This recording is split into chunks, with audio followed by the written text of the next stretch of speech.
വിവാഹ പാർട്ടികൾക്ക് സ്പെഷ്യൽ പാക്കേജുകൾ, അഡ്വാൻസ് ബുക്കിംഗുകൾക്ക് 0% പണിക്കൂലി.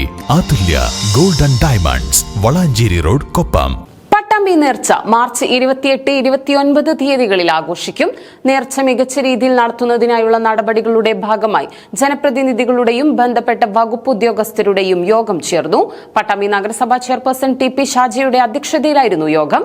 മാർച്ച് 28, 29 തീയതികളിൽ ആഘോഷിക്കുന്ന പട്ടാമ്പി നേർച്ച മികച്ച രീതിയിൽ നടത്തുന്നതിനുള്ള നടപടികളുടെ ഭാഗമായാണ് ജനപ്രതിനിധികളുടെയും ബന്ധപ്പെട്ട വകുപ്പ് ഉദ്യോഗസ്ഥരുടെയും യോഗം ചേർന്നത്. പട്ടാമ്പി നഗരസഭാ ചെയർപേഴ്സൺ ടി.പി. ഷാജിയുടെ അധ്യക്ഷതയിലായിരുന്നു യോഗം. 29-നാണ് നഗരപ്രദക്ഷിണ ഘോഷയാത്ര ഉൾപ്പെടെയുള്ള പരിപാടികൾ. 60ഓളം ഉപ ആഘോഷ കമ്മിറ്റികളാണ് ഇത്തവണ പങ്കെടുക്കുന്നത്. ആവശ്യമായ സുരക്ഷാ സംവിധാനങ്ങൾ ഒരുക്കാൻ യോഗത്തിൽ തീരുമാനിച്ചു. ആനയുടെ ആക്രമണം എന്ന് പറഞ്ഞാല് നമുക്ക് പോലീസിന്റെ കൺട്രോളിൽ നിൽക്കുന്നതല്ല. നമുക്ക് കൂടുതൽ അപകടങ്ങൾ ഇല്ലാതെ നോക്കാനായിട്ട് നമുക്ക് സാധിക്കും. പക്ഷെ അങ്ങോട്ടും ഇങ്ങോട്ടുള്ള യാത്ര നമ്മൾ തീർച്ചയായിട്ടും അത് പരിമിതപ്പെടുത്തേണ്ടത്, അല്ലെങ്കിൽ അത് കൂടുതലായിട്ടുള്ള അപകടം വരാനായിട്ടുള്ള സാധ്യതകൾ.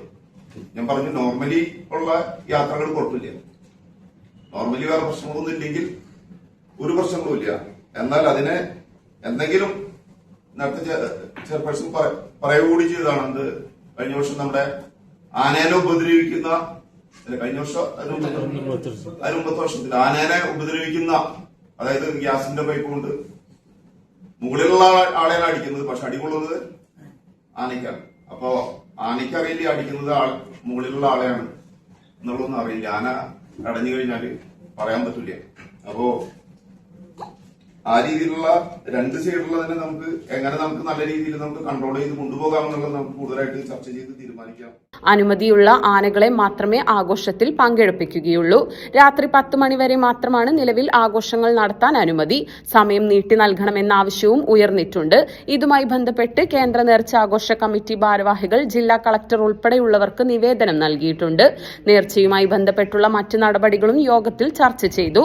നഗരസഭാ വൈസ് ചെയർപേഴ്സൺ അസ്ന ഹനീഫ, മറ്റ് കൌൺസിലർമാർ, കേന്ദ്ര നേർച്ചാഘോഷ കമ്മിറ്റി ഭാരവാഹികൾ, വിവിധ വകുപ്പ് ഉദ്യോഗസ്ഥർ ഉൾപ്പെടെയുള്ളവർ യോഗത്തിൽ പങ്കെടുത്തു.